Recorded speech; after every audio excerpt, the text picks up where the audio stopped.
Olá, primeiro ano, tudo bem? Essa aula vai ser um pouco esquisita porque eu preciso mostrar o computador para vocês. Eu estou sem a apostila física, então eu preciso mostrar a apostila, então eu vou ficar meio que filmando, né? Esse capítulo começa com o relevo sul-americano e suas influências na página 39 do capítulo Geologia e Relevo, Mundo e Brasil. O que acontece? A primeira afirmação daqui do capítulo, dessa página 39, é que o relevo sul-americano, o relevo da América do Sul, ele se dispõe de forma longitudinal. O que isso quer dizer? Se eu parar para pensar, vamos lembrar. E agora eu vou ter que me filmar, não sei se vai dar certo, ó. Não sei se está saindo bem enquadrado esse negócio aí, mas vamos lá, ó. Latitude, longitude, latitude, longitude. Latitude são as linhas paralelas que dividem o planeta. A primeira delas é a linha do Equador em norte e sul, hemisfério norte e hemisfério sul. O que acontece? A latitude tem algumas linhas famosas. Linha do Equador, Trópico de Câncer, Trópico de Capricórnio, Círculo Polar Ártico, Círculo Polar Antártico. Se ele tivesse dito o relevo se dispõe de maneira latitudinal, está dizendo que o relevo estaria disposto no sentido leste-oeste, oeste-leste. Mas ele diz o relevo se dispõe de forma longitudinal. A longitude, né, são as linhas, né, de norte a sul. As duas famosas que recebem nome são o meridiano de Greenwich, que divide, né, junto com a linha internacional de data. Então, metade é o meridiano de Greenwich e a outra metade é a linha internacional de data. Essas duas linhas fatiam o planeta em hemisfério leste e hemisfério oeste, certo? Então, dizer que o relevo da América do Sul está disposto de forma longitudinal, eu quero dizer que ele está disposto no sentido norte-sul ou sul-norte. Então, deixa eu voltar aqui no vídeo para vocês, tá vendo? Ó? Tá vendo isso aqui mais escuro? Se vocês olharem na legenda, ó, esse bem claro aqui é a altitude, a altura, né? A altitude mais elevada, e aqui o verde eu estou a nível do mar. 0. Depois, o azul é a escala do mar. Aqui não dá para ver direito, mas tá vendo? Ó, aqui é mais raso e conforme vai indo, vai se tornando mais escuro, tá vendo? Ó, aqui mostra um pouco de relevo submarino, mas não é o nosso foco. O nosso foco é o relevo da América do Sul. Então, o que quer dizer? Que eu tenho aqui uma cordilheira de montanhas no sentido norte-sul. Olha aqui. No sentido norte-sul, um pouco inclinado, mas no sentido norte-sul, eu tenho as serras, as chapadas aqui no leste. E no oeste, a Cordilheira dos Andes. Certo, pessoal? Então, ele fala os planaltos, as planícies, as cordilheiras, quando a gente olha o relevo aqui, elas estão mais nesse sentido, né? No sentido norte e sul. Então, aqui eu tenho a Cordilheira dos Andes, certo? E o que a página 39 fala para vocês? Que a Cordilheira dos Andes, ela é uma formação recente. Olha como a altura dela é muito mais elevada do que a costa leste aqui, tá vendo? Aqui, essa cordilheira, ela ainda está em formação. Por quê? Se eu olhar o mapa, que eu vou mostrar mais para frente do capítulo de vocês, se eu olhar o mapa das placas tectônicas, aqui é uma borda, um limite de uma placa tectônica. A outra borda é aqui no meio do Oceano Atlântico, que não aparece aqui no mapa. E o Brasil está no meio de uma placa tectônica. Deixa eu abrir o mapa de placa tectônica aqui para vocês. Placa tectônica, né? Assim fica mais fácil. Se vocês forem olhar as placas tectônicas, Acho que esse aqui dá para vocês entenderem bem. Não, não dá. Não, dá sim. Ó, se vocês olharem, ó, placa da América do Sul. Tá vendo aqui, ó? Esse pedaço azul é a placa de Nazca e esse azul escuro é a placa Antártida. As duas se locomovem nesse sentido. E essa roxinha aqui, ó, tá vendo? Ela é a nossa placa da América do Sul, ou placa sul-americana. A outra borda dela, ó, está no meio do Oceano Atlântico. Então, e essa placa aqui, esse pedaço roxo aqui, né, que é a nossa placa, ela está se deslocando nesse sentido. Então, ela está se chocando, ó. Essa parte está vindo para cá. E a azulzinha está indo, né, ó, a placa sul está se movendo no sentido oeste. A placa azul clarinha e azul escura estão tentando ir para o leste. E aqui, né, o choque delas gera a Cordilheira dos Andes. Na outra borda, eu tenho a placa africana e a placa sul-americana, ó, se afastando. Só que quando racha o chão do oceano, sobe magma e aqui também forma uma cordilheira, tá bom? Vocês acham que devem já ter visto isso. Mas o que é importante vocês saberem? Voltando lá no mapa que nós estávamos, a Cordilheira dos Andes, ela é um divisor, né? Ela é um divisor de relevo, né, de rios aqui da América do Sul. Por quê? Se vocês observarem, aqui na Cordilheira dos Andes, ó, eu tenho uma grande quantidade de nascentes, de rios, ó, que se deslocam. Tá vendo? Ó, todos esses rios que eu estou mostrando aqui com a caneta, eles nascem na Cordilheira dos Andes e eles se deslocam no sentido leste. Tá vendo? Ele vai para o norte, mas ele... Agora, se essa cordilheira, ao invés de estar disposta no sentido norte-sul, ela fosse assim, ó, os rios estariam em outro sentido, né? E aqui no litoral não aparece, mas eu tenho uma pequena planície, né? Um pequeno acúmulo de sedimentos, né? Não aparece direito. E tenho pequenos rios curtos, rios curtinhos. Por quê? Por gravidade, o rio não vai nascer aqui, subir a montanha, descer do outro lado e continuar, né? Então, aqui eu tenho a cordilheira. Os rios que nascem na vertente leste correm para o leste, e os rios que nascem na vertente oeste correm para o oeste e logo já encontram um mar. Não dá tempo de fazer igual aqui, ó, se juntarem, criarem um grande volume de água, formarem grandes rios. Esses planaltos e serras aqui, que são bem menos elevados que a Cordilheira dos Andes, eles também são grandes divisores. O rio Tietê nosso mesmo, aqui tem a Serra do Mar, né?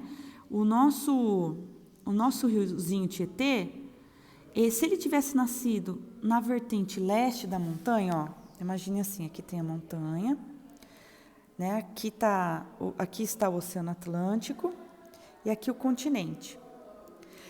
O rio Tietê, se tivesse nascido, a nascente dele na vertente leste, ele já correria para o litoral e desaguaria no mar. Mas ele, para nossa sorte, nasceu na vertente oeste. E aí ele vai e percorre todo o interior, ó, do estado de São Paulo, tá vendo? Igual aqui o Rio São Francisco, ele nasce em uma vertente, em um lado da montanha, e ele vai no sentido norte e consegue aqui receber uma grande quantidade de chuvas para ganhar um volume bom de águas e conseguir atravessar o sertão nordestino sem secar. É o único rio que atravessa o sertão sem secar, que não é intermitente, que não é um rio temporário, é um rio perene. E acontece isso no Nilo também, né? Ele nasce em uma região chuvosa e ele consegue adquirir um volume grande de águas suficientes para ele atravessar todo o deserto do Saara sem secar. Mas vamos lá. Então, no relevo sul-americano, indo para a nossa apostila, nós temos a Cordilheira dos Andes, que ela ela se dispõe no sentido norte e sul, e ela é um grande divisor aí de águas e de relevo. Ela é um grande influenciador na formação do relevo, inclusive na formação aqui, da planície amazônica. Porque os sedimentos que o vento, a chuva vão desgastando, eles vão se acumulando aqui nessa parte verde. Aqui eu tenho uma pequena elevação também. E aí o vento, a chuva, a variação de temperatura vai desgastando e vai caindo e formando aqui, esse relevo mais baixo com sedimentos aqui, certo? Então, aí que mais que o livro fala? Que a Cordilheira dos Andes é de formação recente, certo? Nela nasce o rio Amazonas. Eu até fiz um desenho bem tosco aqui para vocês, tá vendo? Eu tenho a cordilheira e nela vai se formando o rio Amazonas. E aí a apostila traz para vocês, que os seus sedimentos ajudam a formar a bacia amazônica. Olha só a planície amazônica, o rio Amazonas, como ele nasce fininho. E depois olha como ele ganha um grande volume de águas. Opa! Agora descendo aqui a página de vocês, a Cordilheira dos Andes, ela vai delimitar os biomas. De um lado, eu tenho a floresta... eu não sei por que saiu daquele mapa grande. De um lado, eu tenho a floresta amazônica enorme, certo? E do outro, que é uma grande floresta, é a maior floresta equatorial do mundo, e do outro lado eu tenho os pequenos biomas, as pequenas vegetações litorâneas, tá bom? Que mais? Ela direciona a circulação das massas de ar. Ai, eu apertei no lugar errado, deixa eu fechar esse aqui. Aqui. Se esse relevo, então o que acontece aqui? Eu tenho uma grande massa de ar que se forma, ela não consegue ultrapassar. O relevo aqui barra. Então, ela vai em outro sentido. Acho que eu vou espirrar. Pronto, desculpa, pessoal. E se ela tivesse em outra disposição, a circulação das massas de ar aqui seriam diferentes. A disposição desse relevo favorece, inclusive, a formação do deserto do Atacama, que é o deserto mais seco do mundo. O que é um deserto? Lembre-se, deserto não é sinônimo de lugar quente. Deserto é sinônimo de falta de umidade. Eu tenho desertos frios, como a Patagônia, aqui no sul. Mas eu tenho o deserto do Atacama, que a maioria dos desertos que nós conhecemos são muito quentes, igual o Saara, mas é a ausência de umidade. Então, essa cordilheira, ela favorece, inclusive, a formação aí do deserto do Atacama. Outra parte aí que o livro traz para vocês, o rio Amazonas. Vamos lá, deixa eu voltar aqui no mapa. Ai, tá ruim aqui. O rio Amazonas, ele nasce na Cordilheira dos Andes, igual eu já falei para vocês. Ele é o mais extenso e mais volumoso rio do mundo. Ele retira e transporta sedimentos originados dos Andes. Então, os sedimentos vão caindo aqui e os rios que formam o rio Amazonas vão transportando isso. Já falei de um lado o Atacama e de outra a floresta amazônica. Ele direciona a circulação das massas de ar, De um lado, desse lado tem muita chuva e do outro lado aqui mais seco, o deserto do Atacama.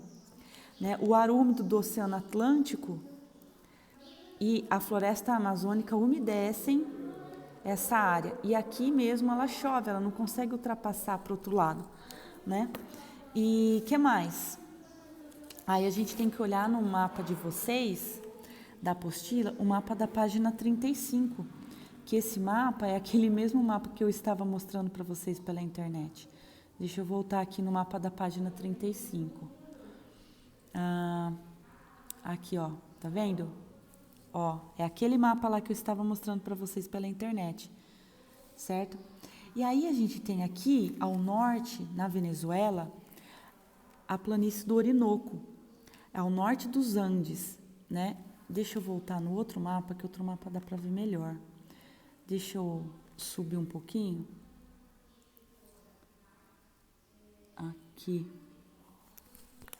Tá vendo aqui, ó, planície do Orinoco? Ao norte dos Andes, e eu tenho o Planalto das Guianas também, certo? Aqui, tá vendo? Então, os sedimentos dessa montanha aqui vai caindo para cá, dessa daqui vai caindo para cá e forma essa planície aqui, que é a planície do Orinoco. A planície amazônica, ela é limitada ao oeste pelos Andes, tá vendo? Ao norte pelo Planalto das Guianas e ao sul, aqui não aparece com cor, mas ó, tá vendo? O Planalto brasileiro, aqui ó, Chapada dos Parecis, esses branquinhos aqui, ó, são pequenas elevações também, são menores, são mais baixas que essas, certo? Mas aqui também é um pouco alto, e aí cai para cá, e eu tenho esse verdinho aqui que é a planície amazônica, certo? Eu tenho também na América do Sul a planície platina, ó, tá vendo? Da bacia do Rio da Prata, que é a segunda maior bacia hidrográfica do mundo.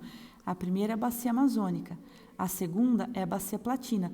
Então, imaginem que aqui é mais altinho, os rios nascem e vão para cá, os que são dessa vertente. E aqui nesse altinho, eu tenho esses outros rios que nascem desse lado e vão para o sul, tá bom? Então, a planície platina vai desde o Pantanal, aqui até os Pampas, aqui nessa região, certo? Essas planícies, elas possuem uma boa área de navegação.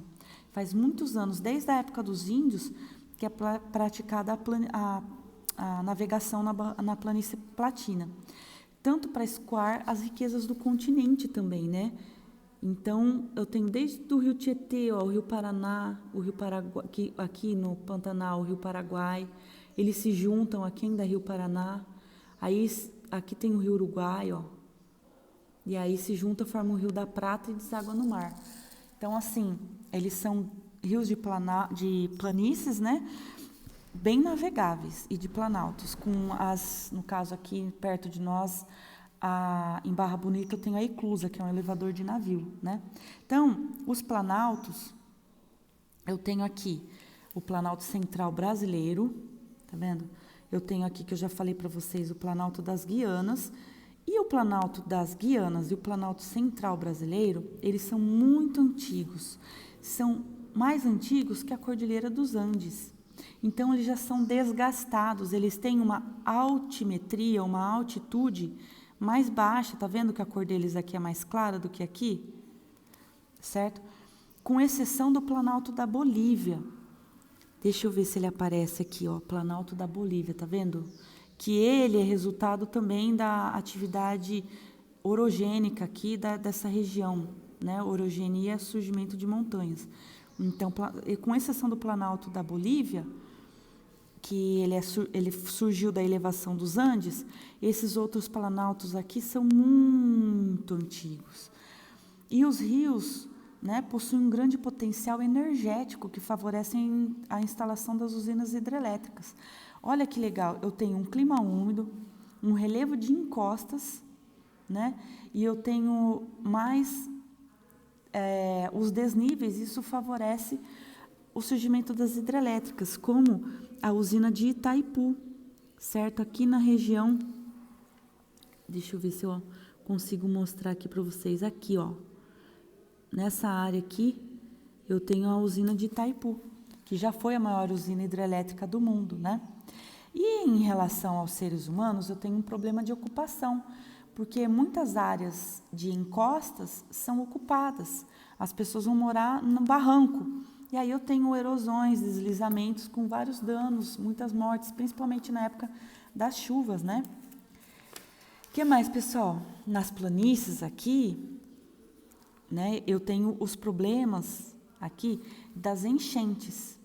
E nos vales próximos aos vulcões, eu tenho rios de lava, que é a lava misturada à neve, e isso forma uma enxurrada.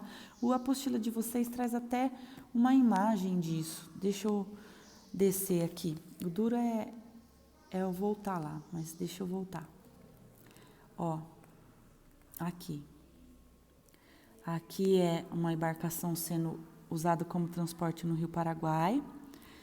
A hidrelétrica de Itaipu, que eu falei para vocês, no Rio Paraná, que o problema da ocupação nas encostas que causa os deslizamentos, as enchentes, né? Olha aqui uma enchente no Rio Madeira.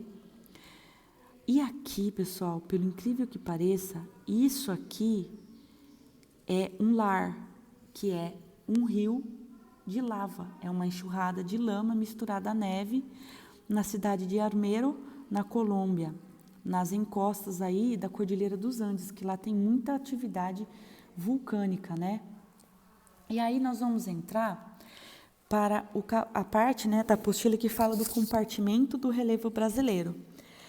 Nós temos as estruturas geológicas que dispõem o relevo brasileiro.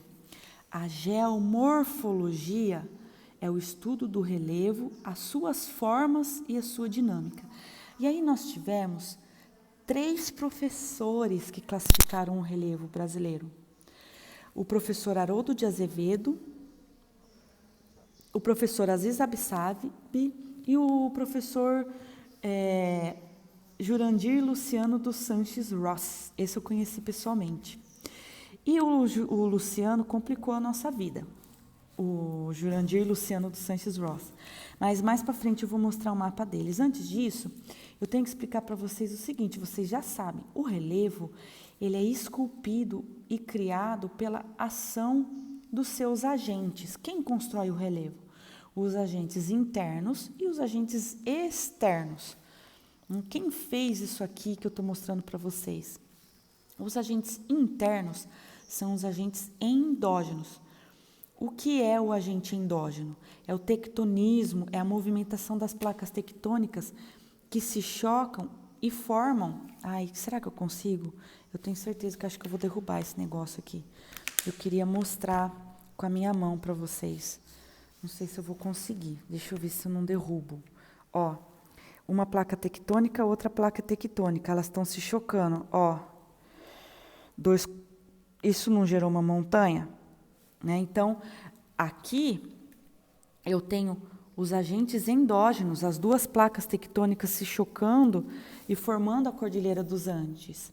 E eu tenho os agentes exógenos, isso é mais fácil da gente entender, que é o vento, a chuva, a variação de temperatura, né, que vão desgastando o relevo. Esses agentes são externos da crosta, são os agentes exógenos, externos. E os agentes internos são o tectonismo, a movimentação das placas tectônicas, o vulcanismo, os terremotos.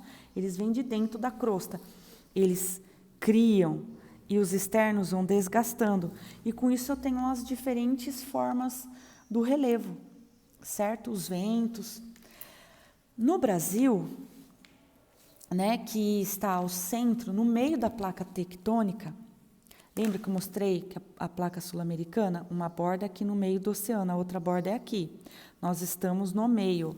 Então, o Brasil, que está no centro da placa, ele vem, nos últimos anos, sofrendo quase que totalmente a ação dos agentes externos. Então, aqui no Brasil, atua muito mais o vento, a chuva, a variação de temperatura, do que o relevo não, os agentes endógenos, né, que criam. E aí a classificação dos professores, né, o Haroldo de Azevedo fez a classificação dele em 1940, o Aziz Abissaber 10 anos depois, em 1950, e por último, Jurandir Ross, é o nome mais conhecido. O Jurandir Ross fez a classificação dele na década de 70. Eu vou mostrar a mais simples, depois eu vou para essa mais complexa e depois eu vou para a mais complexa de todas, que é a última. Por que a do Jurandir Ross é tão mais detalhada do que essas duas? É porque quando ele fez a classificação, já existiam radares. Né? Na década de 90, também já existia o georreferenciamento, os aviões que fotografavam a Amazônia, e ele reclassificou e viu muito mais detalhes no relevo brasileiro. O Haroldo, quando começou, ele explicou, lembra, né, desse mapinha aqui? Ó, Planalto das Guianas. Olha ele aqui, ó, Tá vendo? Então, ele dizia, olha, ó, bem aqui eu tenho umas elevações, o Planalto das Guianas, aqui eu tenho um relevo muito baixo, que é o planície amazônica, tinha as árvores que recobriam e não mostravam a diferença de variação de altitude aqui dentro. Então, para ele, tudo era plano. Depois a gente vai ver que não era. E aí tinha a planície amazônica, aí ele classificou esse miolão aqui como um grande planalto, aqui que era mais baixinho a planície amazônica, e no litoral, a praia, né, a planície costeira. Tá vendo que é esse verdinho? Esse miolão aqui, que era o grande planalto brasileiro, ele dividiu em Planalto Central, Planalto Atlântico, Planalto Meridional e Planalto, não consigo ler, Atlântico, certo? Daí o amiguinho dele, 10 anos depois, o que o amigo dele fez? Ó, repetiu, tá vendo? Planalto das Guianas, Planície Amazônica, Pantanal, né? Planície do Pantanal, a planície litorânea, tá vendo? A diferença, vamos dizer assim, é que ele, em vez de chamar tudo de Planalto brasileiro, ele já mostrou as subdivisões, ele pintou, né, cada compartimento aqui de uma cor diferente e ele foi dando nome, né? Então, ó, aqui, ó, que é essa cor, é o Planalto Meridional. Aqui, ele fala Planalto Nordestino, aqui não aparece, tá vendo? Aqui nesse mais laranja, Planalto do Maranhão Piauí, tá vendo? E aí ele dá essa detalhada. E o vestibular coloca esses nomes, vocês têm que saber que professor que falou sobre isso. Mas, tarararam, vou levar agora vocês para o pior, o mais detalhado e chatinho deles. Olha o que o Jurandir Luciano dos Santos Ross fez. Olha isso. Ele pegou isso, que eu cresci até o 9º ano estudando só esses dois. No 1º ano do ensino médio também. Quando eu cheguei no 3º ano do ensino médio e fui fazer cursinho, havia saído isso. Socorro! E aí a gente tinha que decorar, saber. Então, o que é importante a gente saber? Então, vamos tentar esclarecer isso na cabecinha de vocês. Lembra do Planalto das Guianas? Tá aqui, ó, número 5. Tá vendo? Só lembrando, fazendo um paralelo, ó. Tá vendo? Lembrando, lembra que aqui era o Planaltão brasileiro, lá do 1º, do Haroldo?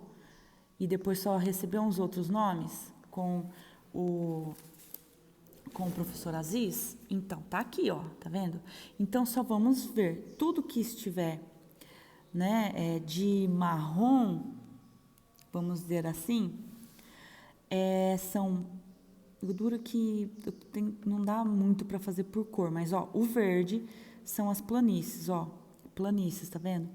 Planície do Rio Amazonas, é só essa coisinha fina aqui, ó, tá vendo? Número 23. Número 24, Planície do Araguaia. Ó, tá vendo? Número 25, Planície do Pantanal. Planície do Pantanal Rio, Planície do Pantanal Mato Grossense, 26. Planície da Lagoa dos Patos. Deixa eu aumentar isso aqui que tá muito ruim. Ai, tava muito... Ai, agora melhorou. Agora dá pra ver bem melhor, né? Agora dá pra ler. Ó, tá vendo? Então, o que é de verde é o que é mais baixo. Ó, que meio que bate, né? Lembra da planície amazônica, a planície litorânea do outro mapa?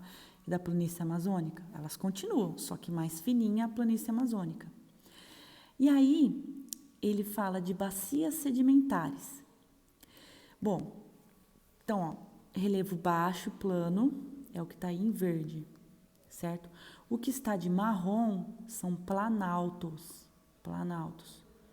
E o que está de amarelo são depressões, tá?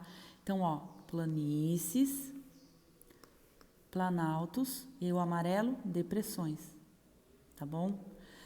Aí ele vai, só que daí ele fala assim, ó, o número 1 é um planalto, mas ele vê o que está embaixo.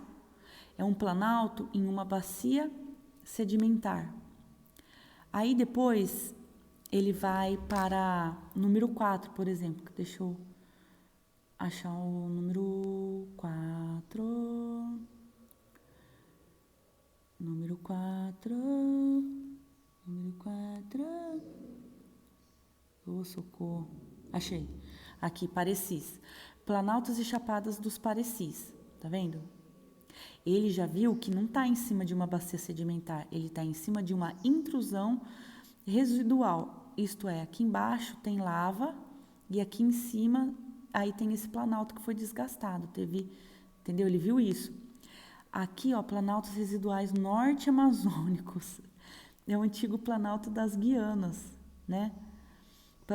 Planaltos residuais norte-amazônicos, ó. Aqui amazônica ao norte, ó, são esses dois. Ao sul, ele colocou aqui o número 6. É resíduo de montanha, entendeu? Esses planaltos residuais aqui, ó. É montanha que foi desgastada. Tá vendo? Isso aqui era o planalto das Guianas. Aí, ele vai aqui, planaltos e serras do Atlântico leste e sudeste. É as nossas serras aqui, né? Tá vendo? Planaltos e serras de Goiás e Minas, aqui. Serras residuais do Alto Paraguai. Vai pela localização, ó. Alto Paraguai. Rio Paraguai nasce aqui, né? Então, o termo Alto Paraguai é aqui, ó. Do começo do Paraguai. Do Rio Paraguai. Alto, baixo e médio, né? São as classificações do rio. Alto, médio e baixo. Baixo é quando o rio já está se desaguando ou se juntando a outro. Então, Alto Paraguai é aqui onde o rio nasce. 10. Planalto da Borborema e Planalto Sul Rio-Grandense. Planalto da Borborema e Planalto Sul Rio-Grandense. Ó, o 9 está aqui. Planalto Serras Residuais do Alto Paraguai ainda. Deixa eu achar. O 11 está aqui, ó, do Sul Rio-Grandense. Ai, dura esse meu computador com essa tarja preta aqui, ó. E o número 10, ele tá aqui, ó, tá vendo? Aqui eu tenho a Serrinha da Borborema, que não deixa as nuvens úmidas passarem. Ela esbarra e chove aqui. Opa, eu nem tô apontando. Desculpa, pessoal. Então, ó, aqui o 10, Serra da Borborema. Eu tenho os ventos úmidos que vêm do litoral. Ele não consegue passar aqui, ele esbarra. Daí aqui chove, daí fica mais leve, aí ele consegue ultrapassar. E aí, então, aqui vem os ventos secos, porque essa formação aqui barra os ventos úmidos do litoral. Aqui é a região que mais chove do Brasil, a zona da mata, de terra muito fértil, terra de massapê. Daí aqui chove, aí ele consegue ultrapassar a montanha e vem aqui os ventos secos do sertão nordestino. Olha como que o relevo influencia, né? E aí ele vem para as depressões. O número 12 aqui, tá vendo, ó? Isso aqui é tudo sedimento que caiu dos Andes aqui, ó. Depressão da Amazônia Ocidental. Depressão Marginal Norte Amazônica, ó. Tá vendo? Aqui já tá sobre um terreno cristalino. Aqui tá sobre sedimento caindo em cima de sedimento. Tá vendo o xizinho aqui? Aí o 14, ó. Depressão Marginal, porque tá na margem, né? Do sul da planície amazônica. Ele toma esse verdinho como referência, ó. Então, sul. No sul desse verdinho. É bem chato, né? É bem detalhado. Então, depois é importante que vocês sentem e fiquem horas olhando esse mapa, tá bom? Fazendo essas associações, porque isso aqui cai no vestibular abençoado, tá? Então, mas o que nós temos que concluir? Que no Brasil predominam os planaltos e as depressões. Olha, eu tenho muito mais marrom, planalto, e muito mais amarelo, depressão. E tenho pouco verdinho, que é planície, e muito menos ainda montanhas, né? Apenas 3% da nossa altitude está acima dos 900 metros. E as planícies, elas são mais recentes, elas são do quaternário, elas estão ainda em formação, né? É a planície costeira, as planícies dos rios, ó, isso aqui é uma planície de rio, tá vendo? Do rio Araguaia. E elas ocupam uma estreita faixa limitada pelas depressões, planaltos ou serras. Então, aqui eu tenho coisinhas mais altas e aqui, né, as planícies, tá bom? E as principais formas do relevo brasileiro. nós temos basicamente planaltos, planícies e depressões. Voltando aqui a andar com a apostila de vocês, né? O que eu tenho aqui, ó? Planaltos. Isso aqui é um plano alto, tá bom? Eles são relativamente planos, aqui tá bem plano, né? Às vezes eles são irregulares, igual aqui. Pega a estrada e vai para Botucatu. Quando você dirige, você não vai subindo e descendo, morro abaixo? Ai, vou riscar o computador, não é assim? A nossa região chama mares de morros, mas são planaltos também. Os planaltos, ora, são planos, ora, eles são relativamente irregulares. Predomina nessa região, por ser mais alta, nós estamos a mais ou menos uns 300 metros acima do nível do mar, predominam os processos erosivos, os processos que desgastam o relevo. E eles podem estar, voltando no mapa, os planaltos, que são os marronzinhos, eles podem estar sobre escudos cristalinos ou crátons, ó. Tá vendo aqui, ó, xizinho, cráton. Esse planalto, esse plano alto, tá sobre um cráton. E esse planalto aqui, ó, tá vendo que já não é xizinho? É pontinho. Esse planalto aqui, que é o planalto de chapadas da bacia do Parnaíba, ele está sobre bacias sedimentares. Então, os planaltos eu tenho serras, chapadas, né? Mares de morros, igual aqui na nossa região. As planícies, elas são bem aplainadas. Você não vai ter uma planície que faz isso, né? Planície é plana. Então, é a planície litorânea aqui. Já vai eu riscar de novo. Predominam os processos de... Como ela é plana, normalmente a planície ela é bem baixa, abaixo de 200 metros. Então, se aqui está plano, o que eu tenho aqui? Eu tenho alguma coisa, né? Eu posso ter... Então, está caindo o sedimento nelas. Então, predominam os processos de deposição de sedimentos. As mais extensas, geralmente, apresentam altitudes inferiores a 200 metros. E aí, o livro de vocês traz os tabuleiros. Tabuleiros são, quando vocês vão para a praia, ó, olha a planície amazônica, tá vendo? Mas, ó, um tabuleiro aqui, tá vendo que tá plano, aí tem esse pequeno desnível, mas aí depois continua plano. Isso é um tabuleiro, tá bom? Eu posso ter nas encostas do Brasil também esses tabuleiros, tá? E o último tipo de forma do relevo brasileiro são as depressões, que são superfícies relativamente planas e inclinadas. Então, ó, depressão, quer ver? Aqui dá para ver certinho, ó. Elas são meio inclinadas, mas elas também são altas e nelas predominam a erosão. Elas são sobre estruturas sedimentares, tá bom? Voltando lá no mapa do tio Jurandir, Luciano dos Sanches Ross, que ferrou vocês no vestibular, né? Se vocês observarem, a gente tem, por exemplo, deixa eu desenhar aqui, um planalto, sei lá, pode ser meio assim. Daí aqui eu tenho, né? Aí aqui tem uma planície. Essas áreas aqui, ó, mais baixinhas, elas continuam na alta altitude, né?